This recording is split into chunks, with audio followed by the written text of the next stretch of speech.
पहले तो भर भर के फालतू का इतना फालतू का सामान मंगा लेती हैं कि उनके अंदाजे तो इनको होते नहीं हैं, और फिर चीज़ों को सोचती हैं अब इनका क्या करें, अब इनका क्या करें। फिर इनकी जीभ लटकारे मारती है, तो फिर इनको सोचती हैं कि अब इसका कुछ और नया बना लें। तो डॉटर खाला को काम दे दिया है कि चलो तुम रसगुल्ले बना लो, और वो रसगुल्ले बनाने के लिए चलिए। हालांकि वो कह रही हैं कि वो एक्सपर्ट हैं क्योंकि उन्होंने 4 बार बनाए हैं, क्योंकि अम्मी ने भी बताया है कि तो 4 बार तो बना लिए हैं। लेकिन फिर भी डाउटफुल रहता है। पता है क्यों डाउटफुल रहता है?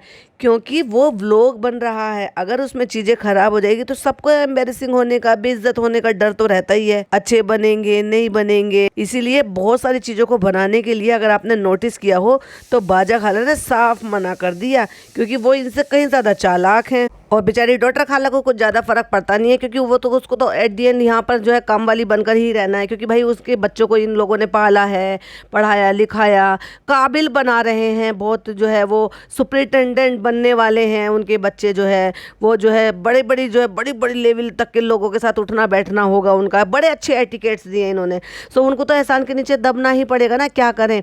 और बाजा खाला ने कितनी सफाई से क्या कह रही थी, चालू बाजा खाला को सिखा रही थी ना। बाजा खाला को 0 इंटरेस्ट सीखने में, क्योंकि बाजा खाला को उनसे ज्यादा चीजें बनानी आती, तो वो काहे को सीखेंगी भाई, उनमें एक अलग ही टाइप का एटीट्यूड है। तो जो मेहनत उनसे करानी थी ना, उस मेहनत का कितना अच्छा फल दिया था, वही आपके साथ बात करेंगे। Hi friends, welcome back to my channel. Channel में न्यू है तो चैनल को सब्सक्राइब कर लें और साथ ही साथ बेल आइकन प्रेस कर दें, जिससे कि हमारे आने वाली वीडियो के नोटिफिकेशंस आपको पहले ही मिल जाए। खुद की बेटी सो रही है, दोनों बेटियां सो रही हैं, जो सीख रही है वो भी और जो सिखा रही है वो भी। लेकिन जिसकी माँ नहीं है ना, जिसकी सो कॉल्ड ये तीनों की तीनों माँ बनी बैठी हैं, वो उसको काम पे लगा रखा है। भाई एक बात बताओ, अगर आराम करने का शौक है, बच्चे के साथ खेलने का शौक इन दोनों को है, तो क्या उस बच्ची को नहीं है? तो कहती है हो गई नींद पूरी, चलो पे। और इन दोनों से छोटी है वो लड़की, लेकिन फिर भी उसको लगातार काम पे बना रखा। माना कि उसको शौक है, ठीक है, और वो सीखना चाह रही है तुझसे, लेकिन पैर दबाने का भी उसको शौक है, सीखना चाह रही है पैर कैसे दबाते हैं। और ऐसे येलो से कलर का सफ़ेद पूरा कौन सा गुलाब जामुन होता है भाई जिसमें कलर नहीं होता है? वो पूछ रहा है क्या खा रही है, कहती है गुलाब जामुन। कहता किसने बनाया? तो कहती बेटी बुआ ने। अच्छा, और वो जो खा रही है ना चम्मच में भर के, भाई एक सिंगल कलर की लेयरिंग नहीं दिखाई दे रही है उसमें, जबकि गुलाब जामुन कैसा होता है कि वो जब सिक जाता है तो अंदर से ब्राउन हो जाता है, क्योंकि जब वो सिक जाता है ना और उसके अंदर चाशनी चली जाती है।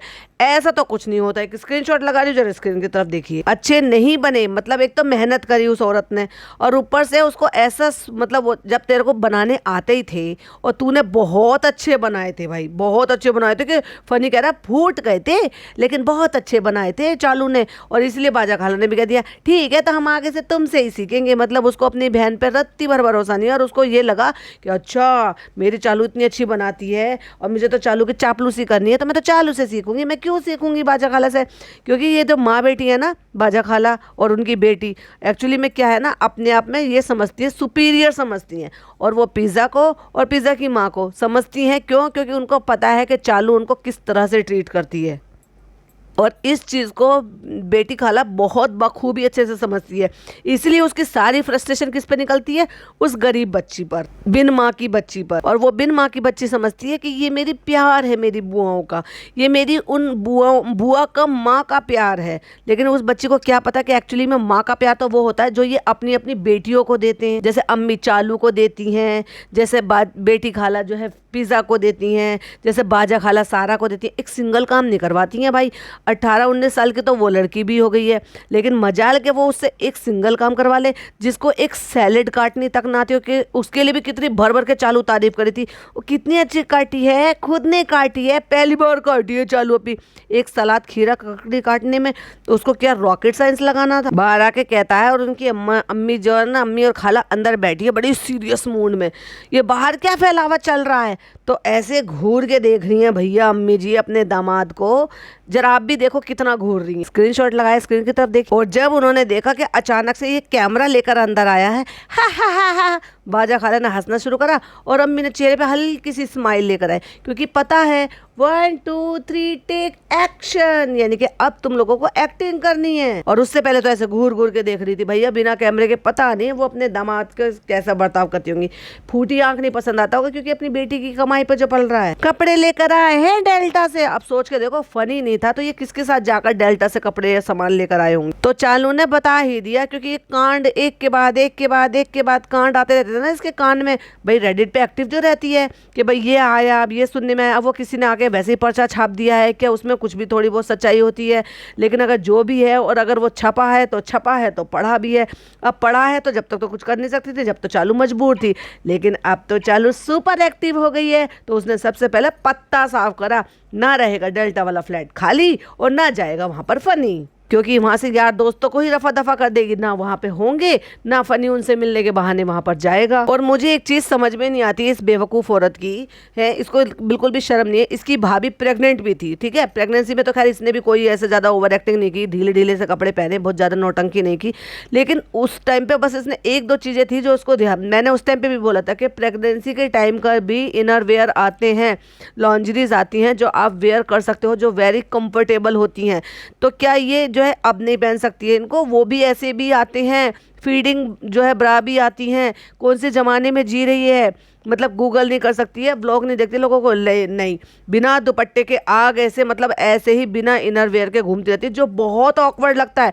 जब हमारी नज़र पड़ती है तो भाई और लोगों की भी नज़र पड़ती होगी। अब लोग कहेंगे तुम तो देखती रहती हो, दिखते हैं भाई वो हमें, वो ऐसी सिचुएशन होती है कि वो ना चाहते हुए भी दिखते हैं। जब इतने 36 लाख की इसकी जो है यूट्यूब फैमिली है, तो उस 36 लाख में से लोग 36 लाख ना सही, लेकिन जो है 19 लाख 20 लाख 22 लाख लोग तो देखते ही हैं। तो क्यों तुझे ऐसे रहना, या तो पूरी तरह से ढक कर रह, तहजीब के साथ रह, हिजाबी है ना, अब हिजाब तो खैर तूने उठा के एक तरफ वो रख दिया, लेकिन थोड़ी सी औरत होने वाली शर्म तो कर कि कम से कम ढक कर, तुझसे लाख दर्जे अच्छी तो तेरी भाभी है कम से कम।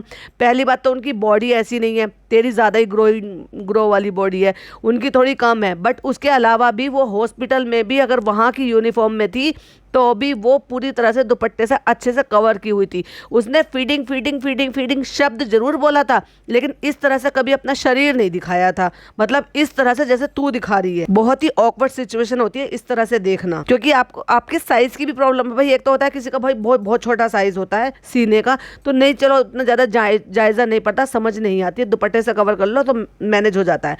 लेकिन अगर आपका साइज़ का भी बहुत ज़्यादा इशू है और आपका वो बहुत ऑकवर्ड लग रहा है, अब सोच कर देखो, जब हमें वो इतनी सी सीन में इतना ऑकवर्ड लग रहा है, तो इसके घर में तो इसका देवर घूम रहा है। अब कहाँ गया भाई तेरा हिजाबी और तेरा जो है अच्छा बनना?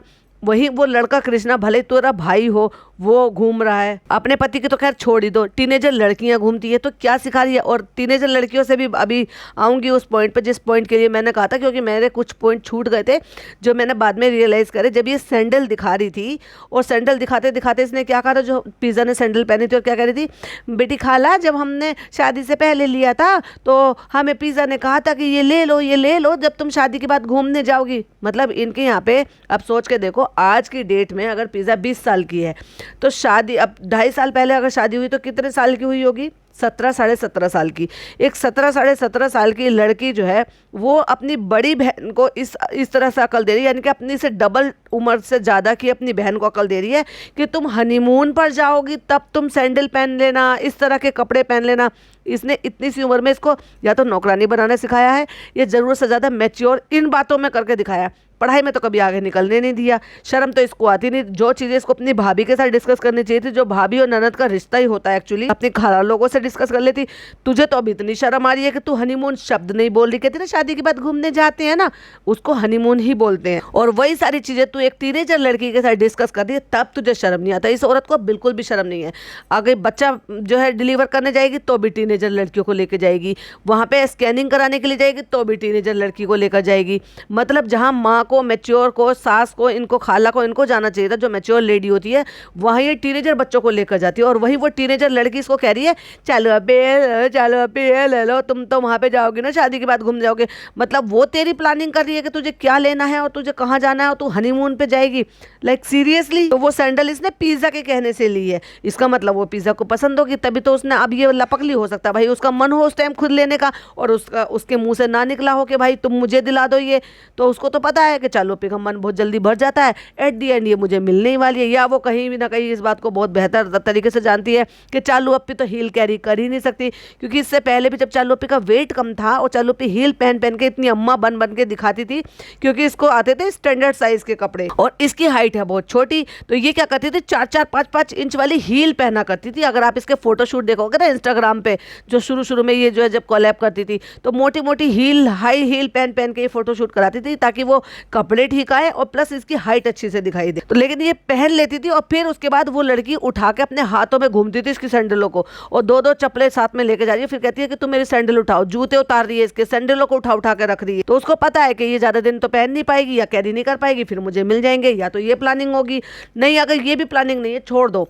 एक टीनेजर लड़की, 17 साल की लड़की अपनी 36-35 साल की बहन को कहती है कि तुम हनीमून पे जाओगी तो तुम ये कपड़े पहन लो, वो कपड़े, मतलब उसकी हनीमून की प्लानिंग उसकी टीनेजर बहन कर रही है। हमारे लिए हमें सिखा रही थी ना, और तुम तो सीखने के लिए वहां पे खड़ी नहीं थी, तुम तो दिमाग कहीं और लगा रही थी। तुम तो छाटा छाटी में करे थे, छाटो छाटो छाटो, 50 रुपए जोड़ी, 50 रुपए जोड़ी। तुमने सोचा कहीं ऐसा ना हो कि बेटी फ्री हो जाएगी और उसकी बेटी भी फ्री हो जाएगी तो फिर वो ज्यादा छांट लेंगे। तो हमने सारा से कह दिया था जो भी अच्छी अच्छी चीज हो तुम छांट लेना, कोई बात नहीं, चालू तुम्हें मना नहीं करेगी, चालू पहले तुम्हें ही देगी। और सूट जो छांटने वो हम भी छांट लेंगे, कुछ अपने लिए ले लेंगे, कुछ किसी और को दे देंगे। नाम बड़ा होगा ना भाई कि मेरी बहन के भांजी के कपड़े हैं, नए नए कपड़े हैं। और जब बुराई हो रही है बैठ कर के रसगुल्ले ऐसे बने हैं वैसे बने हैं, अब जितनी बातें कैमरे के सामने हो रही है ना, उतनी बातें, उससे ज्यादा बातें कैमरे के पीछे हुई होंगी। तो उसी में ही जो हमें बेटी खाला इस बात की सफाई देती हुई नजर आई है, क्योंकि मुदाहा का जो मावा है उसमें भी फर्क होता है ना, और मुंबई के मावा में भी फर्क होता है। पहली बात तो अगर वहां पे मुदाहा में एक दुकान होगी, एक डेयरी होगी, और दूसरी जगह दूसरी डेयरी होगी, तो दोनों के मावा में फर्क होगा, क्योंकि फर्क आ जाता है दूध का और कसाव का, कि आपने कितना कसा है मावा। तो बात इसकी नहीं है, लेकिन वो डिपेंड करता है कि आप जब बना रहे हो तो उसमें आपको कितनी चीजें कितनी मिक्स करनी है। वो मावा पे डिपेंड नहीं होता, वो मावा की प्रॉब्लम नहीं है, वो तुम्हारी मेजरमेंट की प्रॉब्लम है। तो बेचारी ने इतनी मेहनत करके रसगुल्ले बनाए, चालू का ये सोचा कि चलो इसने कहा है कि ये चीज बर्बाद जा रही है, मावा बर्बाद जा रहा है, तो चलो मैं रसगुल्ले ही बना देती हूँ। अब वो अच्छे बने नहीं तो बेचारी को सुनना पड़ा होगा, तो सफाई दे दी। तो बस मौका मिल गया भैया घर जमाई को। ए चालू ने बहुत अच्छे बनाए थे ना, बहुत अच्छे बनाए थे, वो फूट गए थे लेकिन फिर भी बहुत अच्छे बनाए थे। तो कह रही रवा नहीं डाला था बेटी खाला हमने, और बेटी खाला ने उसमें रवा मिला दिया होगा। तो कह रही है रवा की वजह से गीले गीले हो गए। रवा की वजह से गीले होते ही नहीं है, क्योंकि रवा में वो तासीर होती है कि वो चीज़ों को सॉक कर लेती है, और जो अगर कोई चीज़ गीली हो जाती है ना, जैसे चाहे किसी भी तरह का बैटर हो या कुछ भी हो, वो उसको अच्छे से कड़क कर देती है, यानी कि सारा पानी सोख लेती है। वो बात अलग है कि अगर सूजी बहुत ज्यादा मिला दी हो तो वो बात अलग है। बेचारी के बने बनाए मेहनत से काम किए कराए को कि सोचा होगा कि मैं अच्छा काम करूंगी तो फिर चालू मुझे अच्छा इनाम देगी, फिर मेरे बच्चों के लिए भी अच्छा करेगी। लेकिन चालू ने तो तुझे जो ना वो सीख दे दी, या यूं कह लो कि तुम्हारे बने बनाए रसगुल्लों की बहुत छिच्चा लेदर करी कि बेचारी का मुंह उतर गया। कहती रवा नहीं डाला था ना हमने, भैया तूने बनाया था, फिर भी इसे ये पता नहीं है, गजनी को ये याद नहीं है कि मैंने अपने जो रसगुल्ले बनाए थे उसमें रवा डाला था या नहीं डाला था। फनी ने भी खाए थे, उसने भी कह दिया मुझे याद नहीं है कि तूने रवा डाला था कि नहीं डाला। और वही बेटी खाला इस बात को बताकर अपने आप को जस्टिफाई करने की कोशिश कर रही है कि बस इतना सा रवा डाला था हम। तो बस मौका मिल गया भैया बाजा खाला को। बाजा खाला कहती हैं कि अगली बार तुमसे सीखूंगी मैं चालू। फट बेटी खाला ऐसे देखती हैं, ओफो मतलब मिल गया तुझे मौका मुझे नीचे दिखाने का। और बेटी खाला ने क्या लुक दिया जब बाजा खाला ने ये कहा था कि अगली बार तुमसे सीखूंगी चालू में। देखो मैंने स्क्रीनशॉट लगाया, स्क्रीन की तरफ देखी। तो फनी कहता है रवा रवा का ही टेस्ट था, बस रवा रवा का, थोड़ा सा मैदा मिल गया, थोड़ा सा मावा मिल गया, थोड़ा सा रवा मिल गया, तो मावे का टेस्ट कम हो गया। अब ये मास्टर नहीं बताएगी कि क्या कमी रह गई थी बेटी खाला के बनाए रसगुल्लों में, गुलाब जामुन में। और रवा थोड़ा गीला गीला होता है ना, इसलिए खराब हो गए इनके रसगुल्ले गुलाब जामुन। बाजा खाला तुम एक चम्मच खाओ फिर तुम उसके बाद बताना। तो बाजा खाला कहती है नहीं नहीं हमने खाया था, हमें समझ में नहीं आया। और वहीं आप देखोगे तो बेटी खाला का मुंह उतरा हुआ था, और वही उस लड़की का भी, यानी कि उसको भी बुरा लगा इस चीज का। तो बेसिकली बाजा खाला का कहने का मतलब ये था कि मैंने एक चम्मच खाया था लेकिन मुझे कुछ समझ में नहीं आया, मतलब मुझे स्वाद लगा नहीं, मतलब कुछ भी समझ में नहीं आया। अब उसमें समझ में ना आने वाली चीज क्या थी, इसका मतलब वो बहुत ही बकवास बना था। तो फिर चालू इस बात को जस्टिफाई करके कहती है अच्छा बहुत बना था, कमी कोई बात नहीं थी, कमी कोई नहीं थी। तो फिर बाजा खाला को समझ में क्यों नहीं आया था भाई, अच्छा बहुत है लेकिन जैसे बेटी खाला हमेशा बनाती हैं वैसा नहीं था, वैसा थोड़ा सा उसमें और कट मार दिया, क्योंकि जहाँ कुछ और बोली होगी फिर लगा होगा अरे मैं तो ट्रोल हो जाऊंगी, लोग बातें पकड़ लेंगे, और उसको कट मार दिया। तो पीछे से बाजा खाला भी कहती है उसमें थोड़ा सा रवा डाल दिया ना, रवा नहीं होता है। तो फनी कहता है खैर कोई बात नहीं, अब खा के बताते हैं कैसा बना है। हाँ भाई तू एक्सपर्ट है, तू बताएगा अब अपने गंदे दांतों से खा के कि अब अच्छा बना है कि नहीं बना है। बाजा खाला से भी ज्यादा एक्सपर्ट है तू। और बेचारी शहर का और जो बेटी खाला का मुंह उतर गया, बेचारी ने मेहनत भी करी और इस मेहनत को इतना अप्रिशिएट करा है। तो ये था इनका रसगुल्ला सॉरी ये था इनका गुलाब जामुन कांड। जब दोनों लड़कियां हील पहन के आई तो चालू अपनी का पहले शब्द थे हाँ गिर ना जाना तुम लोग, तू गिरी, तू तो इनसे ज्यादा भारी शरीर लेकर बैठी, और जब लाई थी इनको खरीद कर तब भी इनसे ज्यादा भारी थी, तो तू गिरी थी। जो तुझे इतना अफसोस हो रहा है कि जैसे तूने पहली बार देखा हो कि ये घर में सैंडल पहली बार ये खुद खरीद के लेकर आई है क्या, तेरी पहन रही है।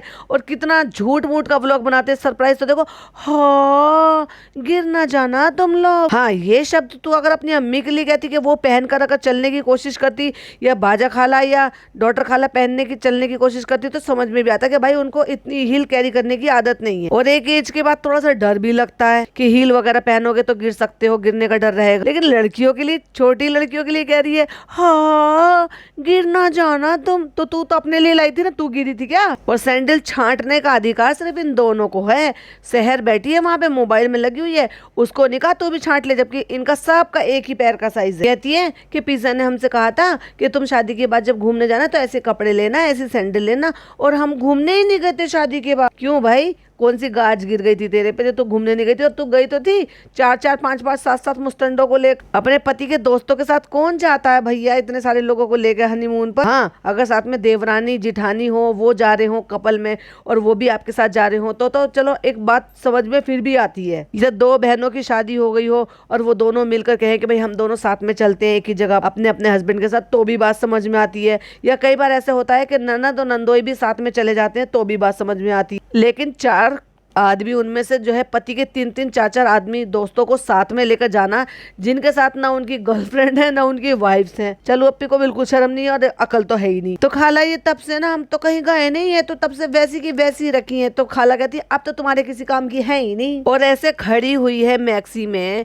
इनर वेयर पहने नहीं है, और भाई ऐसे हिल हिल के ये पता नहीं कितना गंदा लगता है। क्यों नहीं कपड़े पहनती है सही से तरीके से, या फिर कैमरे के सामने मत आया कर। अगर तुझे ऐसे ही घूमना है तो घर, सारी दुनिया बाहर अपनी मस्ती में लगी पड़ी है, अम्मी अंदर बैठ के टीवी देख रही है। और टीवी पे पता नहीं क्या देख रही है, ज्वेलरी देख रही है। जब फनी अंदर गया था और खाला अंदर बैठी थी तो कुछ ज्वेलरी के सीन चल रहे थे, कोई ज्वेलरी शॉप थी। तो अब जब इतनी सारी बातें बाहर मटरगश्ती हो रही है, तब वहां से अंदर से निकल कर आ रही है कि चलो मैं भी देख लूं वहां पे क्या हो रहा है। और पता है खाला, पिज्जा ने ना ये जिद करके दिलाई थी सैंडल, वरना आपको लगता है कि मैं ये खरीदूंगी। नहीं नहीं नहीं बेटा, हमें पता है तुम नहीं खरीदोगी, ये पिज्जा ने ही दिलवाया है। तो इसका मतलब उसका खुद का लेने का मन होगा जो जिद करके दिलवाया, क्योंकि वो बहुत अच्छी तरीके से तेरी आदत को जानती है ना। और लो, जो मैं सोच रही थी वो बात हो ही गई। एक्चुअली मैंने ये व्लॉग जब कल वहां पे देखा था तो मैं अपने पापा के घर गई हुई थी। मेरी दोनों बहनें आई हुई हैं, उनके बच्चे आए हुए हैं, दोनों भाभियां हैं, उनके बच्चे। भाई इतनी मटरगश्ती करी कि ना तो ढंग से मुझे व्लॉग सुना मैंने, ना ढंग से पॉडकास्ट पूरे पॉइंट कवर किए। सो इसलिए अब मैं आज घर आ गई हूँ, तो वहीं आकर मैं ये पॉडकास्ट बना रही हूँ। सारा ने बोल भी दिया, और पिज्जा अप्पी ना बोल भी रही थी कि जब वो चालू अप्पी का मन भर जाएगा तो मैं ले लूंगी, जब वो रिटायर कर देंगी, जब रिजेक्ट करेंगी तो मैं ले लूंगी। देखा, यही औकात है कि वो चीजें रिजेक्ट करेगी तो तेरे को मिलेगी। मतलब तेरे को सैंडल अच्छी लगी तो तेरी इतनी औकात नहीं थी कि तू उससे कह सके कि चालू अप्पी ये मेरे को दिला दो, ये मुझे अच्छी लग रही है। एक्चुअली 2-2.5 साल पहले इतना भी नहीं था ना, अब इतना तो फिर भी बोलने लगी है कि जब चालू जो है ना बिल्कुल नाकारा हो गई है, हिलना ढुलने लायक भी नहीं रही है, तब उसको बहुत चीजों पर जो है ना थोड़ा सा डिपेंड हो गई है कि हाँ तुम जाके ये शॉपिंग कर लाओ, ये कर लाओ।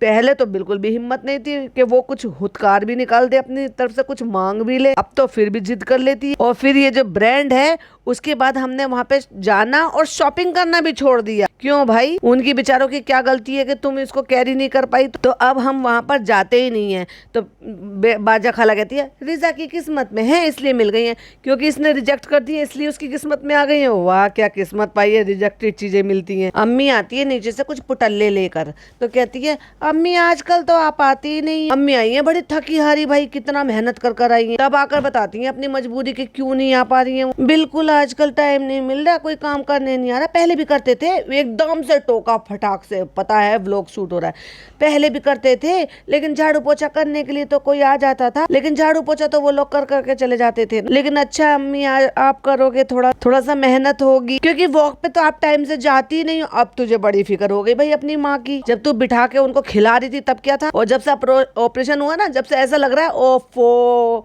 सब पे हुक्म चलाने लगी है, ज्यादा ही मैच्योर हो गई, ज्यादा समझदार हो गई, अकल आ गई है क्या ऑपरेशन करा के। कि अम्मी आप वॉक पे नहीं जाती हो, मेहनत करोगी तो अच्छा रहेगा। ये तो तेरे पे भी लागू होता। नहीं नहीं नहीं नहीं, वहां भी जाएंगे, वहां भी कर देंगे। शुरू में तो कर रहे थे। सब दिन आते हैं, और हंस के कहती है सब दिन आते हैं, और कुर्सी पे फंस के बैठ रही। थकान भी होती है और कभी आराम भी मिलता है। अब अम्मी जी अपना शौक पूरा कराने के लिए लड़कियों से मेहंदी लगवा रही थी। ये बात मुझे मुझे बड़ी अटपटी लगी भाई कि इतना नींद का खुमार आ रहा था और फिर भी शौक पूरे करने थे।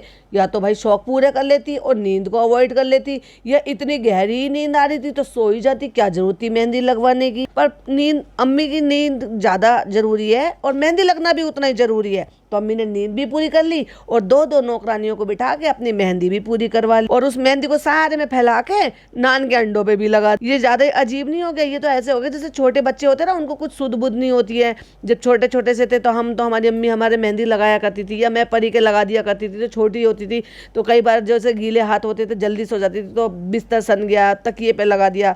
ये छोटे बच्चे करते तो समझ में आता, लेकिन इतनी बड़ी अम्मी ये सब कुछ कर रही है, कुछ ज्यादा अजीब नहीं? और वहाँ वो सारा बोल भी है, बड़ी खाला अम्मी ऐसे नींद में करी थी, ऐसे नींद में करी थी। यानी कि बड़ी मशक्कतों के साथ इन लड़कियों को मेहंदी पूरी करनी पड़ी। इतनी भी नींद की क्या खुमारी आ रही थी भाई? मैंने तो कहा ना, अम्मी को नींद बड़ी प्यारी है, एक तो खाना, एक सूट और एक नींद। और जिस रूम को जता जता के ये बताने की कोशिश कर रहे थे कि वो एक्चुअली इनके बच्चे का रूम है, जो दूसरा रूम है, यानी कि इनके माँ बाप का रूम नहीं है, वो बच्चे का रूम है। यानी कि माँ बाप के लिए तो कोई कमरा ही नहीं है। माँ बाप जब आएंगे तो हॉल में सोएंगे गद्दे बिछा बिछा कर। तो उस रूम में गद्दे लगा लगा के, कपड़े सुखा सुखा के भैया बच्चे का क्या हाल बना रखा, मतलब उस रूम का क्या हाल बना रखा है। बेचारी चालू अपी कितनी परेशान है कि उसके पास अपने बच्चे के टॉय, कपड़े सब रखने के लिए कोई जगह ही नहीं है।